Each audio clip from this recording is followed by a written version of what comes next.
Oh, there we go. Hey, everyone. It's Dr. Yam. How's everyone doing? Tip Tuesday is here again. So, always a pleasure to be with you guys. Hope you had a good start off for the week. And this particular recording is during our holiday season. But nonetheless, we are still down to business. And so, with that in mind, let me do this because this drives me crazy. Hold on. Switch out the glasses. Reflectors. There we go. All right. So listen, I was going through my email list and I was also just looking through notes today. And one of the things that I became quite aware of, particularly for the members of this group, is that the email addresses that I tend to send to you all are private emails. And so the question that I had for myself was, is this the same email that you are using to correspond with your business clients and customers? And so today, what I thought I would really tap into so that if you don't have this in place, that you certainly want to give it some attention.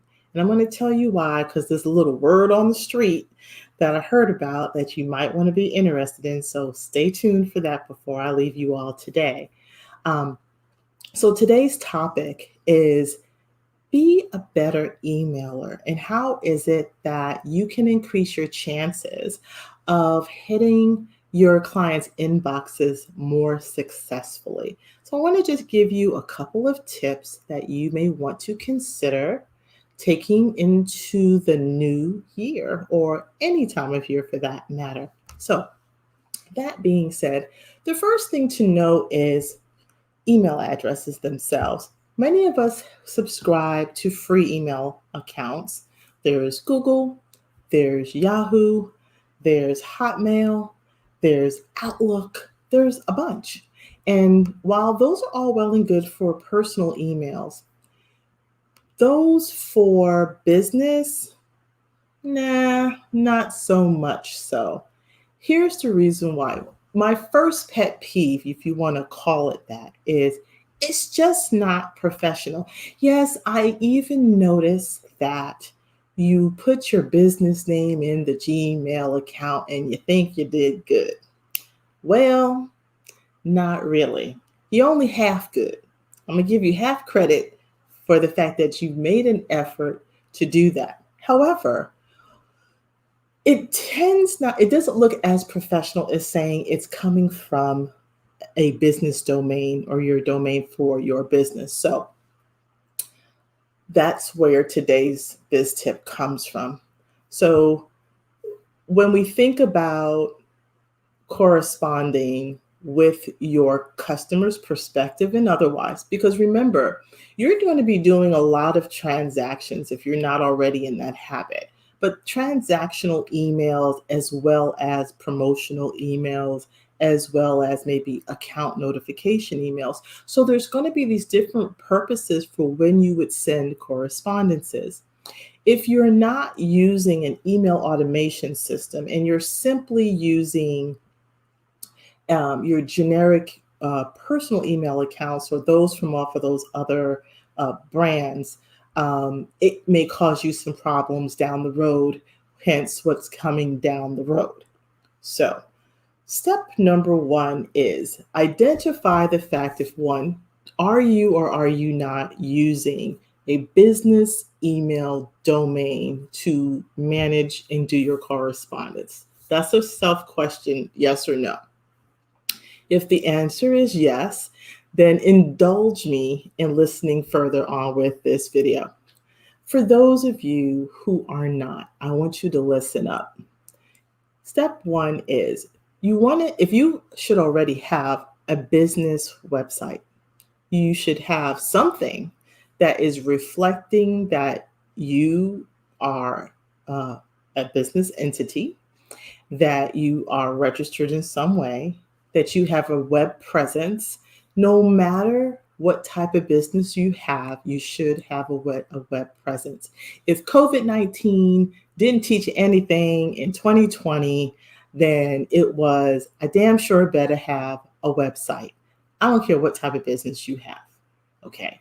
If you do nothing else before you leave 2020, it is to get your business address in a business domain under your belts, and so that you can carry out in a professional manner, so you could be seen as professional and be taken seriously. I tell you this because I personally, when I get email from people who claim to be in business or want to do business with me, and they're not even set up with the best practices of using that type of protocols, it tends to put into question just how put together are you. So it's kind of like that, first impressions. That's a first impression. The correspondence that I'm getting from an individual should be deemed as that. You want to do business with me, then run a business like a business. And that's one of those instances where it's kind of like a calling card, right? And so digitally. And it also just tells me how serious and how well you are facilitating business practices in that way. So, step one is get a website, get a domain. And what I mean by a domain is your www.businessname.com.co.info. Get it, whatever extension you can get that's going to make you happy, but get one. The If you do not have, by the way, a domain or know how to get one, then let me put this link in here for you. I think I have. Let me see if I can bring it up here for you guys. Let me just go here. There you go. I'll put the shortcut for you. A domain name is simply like buying real estate on the internet, and you're leasing that house, that address, just like you do a house. And so mine, of course, is keep it simple, coach.info. That's my domain name.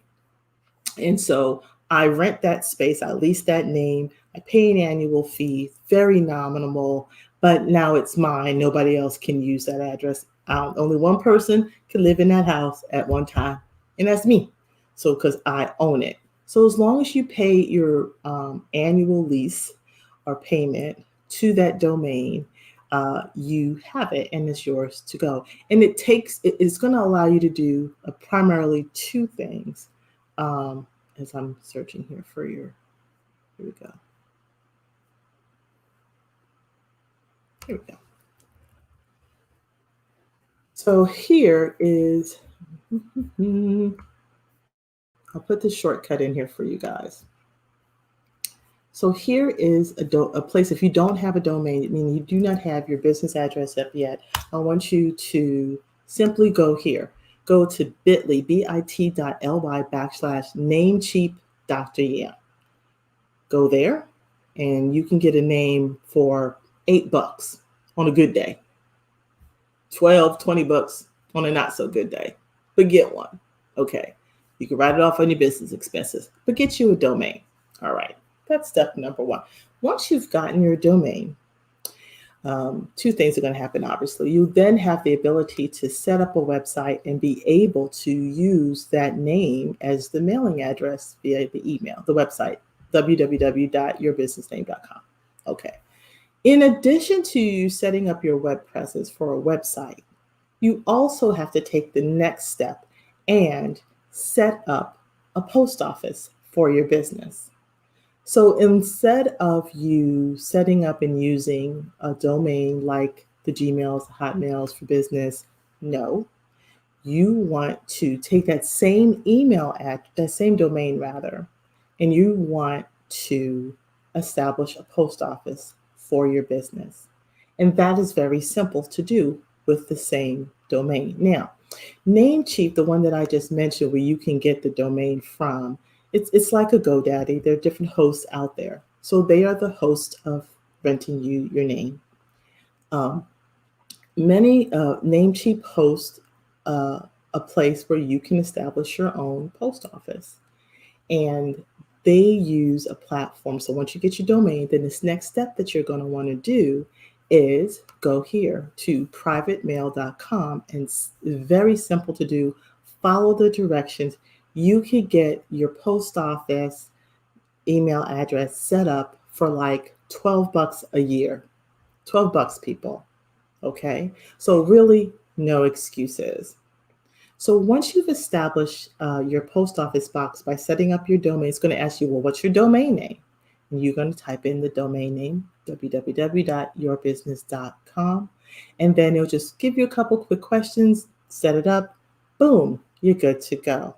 I'm not going to demonstrate that one for you, but I do have a video that I will share and put a link inside of this one as well that gives you the whole walkthroughs as well. If they have a video, they'll talk you through it. Very simple. You can do it in less than 30 minutes. That's how easy it is. Now, once that's done and you have it set up, then you could use that platform. You'll then have an email address, number one, and you have it set up to go. Now you can set up accounts like Dr. Yam at keepitsimplecoach.info, support at keepitsimplecoach.info, info at keepitsimplecoach.info. Why do you need those different ones? Good question. The reason why is Gmail in particular is very sensitive to how mail is being conducted and the types of transactions. So there has been a best practice that you may not be aware of. So I want to give you the 411. And the 411 is that you need to send different types of email from different email addresses. If you send them all from the same email address, it is going to be considered spammy. So what does that mean? I'll give you an example. If a person does a transaction with you and they created and they did a purchase, the receipt email should not come from Dr. Yam at keepitsimplecoach.info. You want to use a purchase receipt message email address specifically for that type of transaction. So for instance, you could use receipt at yourbusiness.net. Okay. So you'll want to set that up because when you set up different correspondence, like if you're using a commerce system like PayPal or WooCommerce or Stripe, they're going to ask you, well, where do you want that email to come from? So if that's the case, you want to set up an email account like this. So again, when you go back in here to your privateemail.com account and you set up your mailbox for your domain, you want to set up 3 to 4 aliases is really what they are. What I call an alias is that you're putting names that are kind of fake, but it looks good on paper, but in the back, they're all going to come into the one inbox. You can sort it out if you want to, but simply put, you are creating one post office and then there's sub post in like post PO boxes with each type of name. So again, when you set up your account, there's going to be the personal one that's like from you because you're like the owner. So Dr. Yam at businessname.com. Then purchasing or receipts with those types of transactions for commerce, you'll want to use, again, set up an account that's receipts. If you're running a promotion or you're doing some type of sale and you're doing those types of email accounts, then possibly setting up a promotional message for promotional messages and email correspondences, then try something like deals at yourbusiness.net. If you are sending out things like our notifications or automations, things like technical support or anything along those lines, then account notifications or something along those lines, you could just be alerts at yourbusinessname.net. Having these different aliases helps to filter the different types of emails that's coming from you and how it's being received from a Google inbox. If every transaction is coming from the same person, name, address, it looks spammy to Gmail, and it ends up getting bounced, and it ends up putting in automatically in the spam folder. And then once it hits a spam folder, unless the person physically moves it back and untags it, it's going to stay there, and all the other future mail goes there as well. And that's what you don't want. You don't want to be seen as the bad PO post office master, right? So you want to set these protocols in place.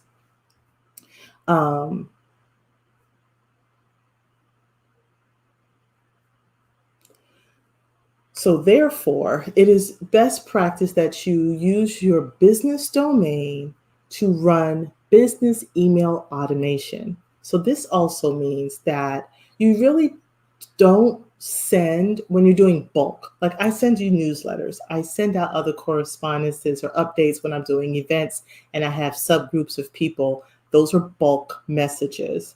And so your email automation systems like MailerLite, like MailChimp,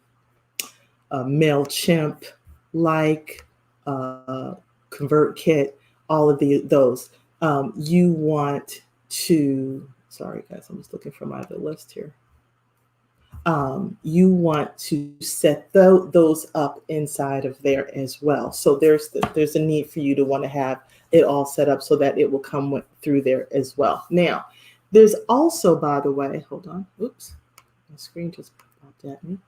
There's also a way for you, let me just put up if you don't already subscribe to one, this is my fave. And so I promote what I fave, what I use all the time. It's what I typically promote as well.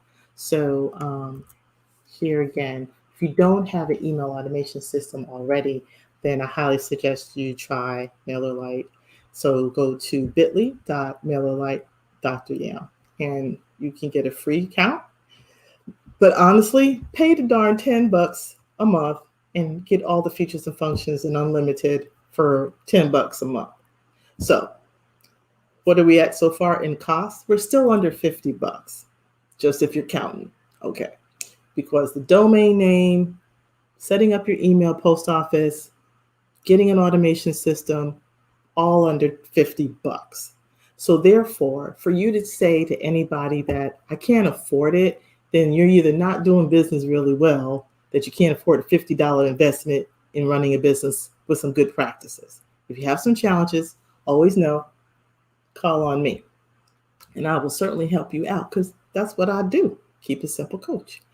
Now, here's the other thing that word on the street is that Gmail, Hotmail, and Yahoo and alike for business and using that email address from your email automation system like a MailerLite or like a MailChimp will soon be seen as the heebie-jeebies, meaning they're not going to recognize it well and it's going to automatically go to spam. It's coming. So rather than be affected by it when it does happen, which may happen sometime in 2021, 2021. So therefore, get this set up right now so you can not be affected and then have to start scurrying because your emails are not going to hit your customers. Okay, so that is how you can be a better biz email sender so that you have a higher and better chance of hitting your inboxes with your customers. Now, that being said, I did find this one interesting tool that you may want to consider also. And what this one is, which I thought was quite interesting, I'm going to give you. There's a way to determine whether or not, when you do get up your website, is whether or not it is a safe website. Again, domains are critical. And if you're not practicing and doing the right things with those protocols, you could be flagged as being an unsafe site. So there is I'm trying to make sure I can, here we go. I think if you just go here, I'm going to put it up here in the domains just so you can have it for the video. You can hit pause so you can see it later. But if you go to this website, if you go to transparencyreport.org, I'm sorry, .google.com /safe-browsing. I'll say it again. transparencyreport.google.com /safe-browsing. You will put in your email address, your website address, and it will say whether or not you've been flagged or not. So it's always good to check to make sure you're on the good side, not the bad side, when it comes to the web police people. So there is another, just something that you should know, that your website may be flagged and you're not even knowing that if it's safe browsing site status, is it green light or not. So once you put in that web address, it's going to give you a thumbs up that you've made it.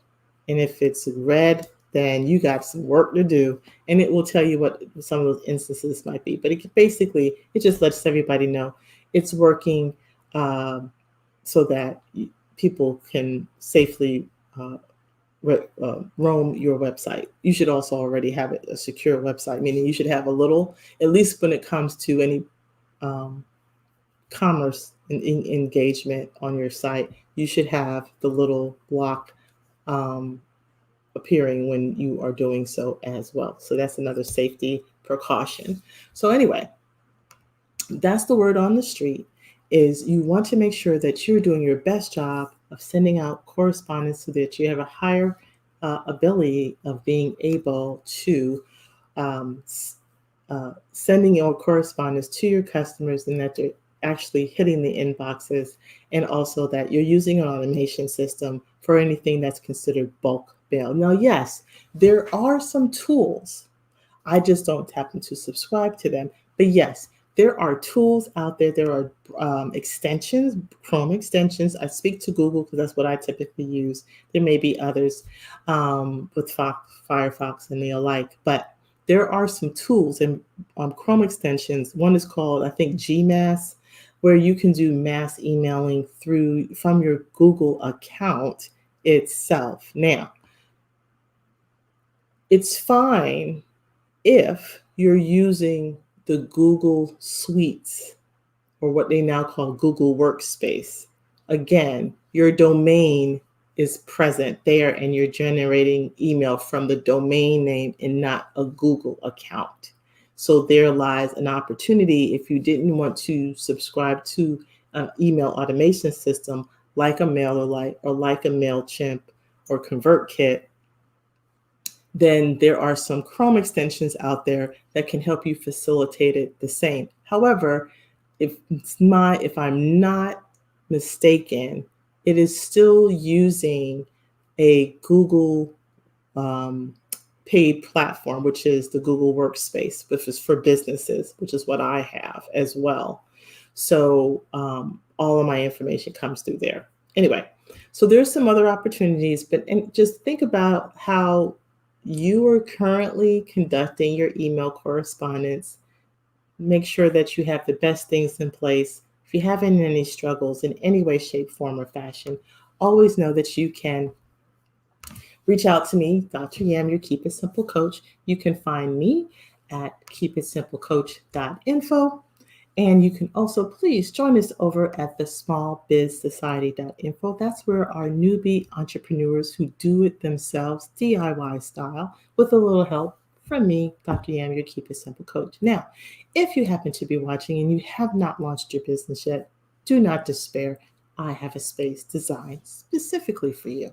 And that is over at the jumpstartmydreambiz.com for aspiring entrepreneurs, where I help folks that may be sitting on fear fences, dealing with obstacles, a little bit of fear, a little bit of hesitation, some procrastination, and I help you to abolish, pack it up, and send it on its way so that you can make room for your new business idea so you can get busy.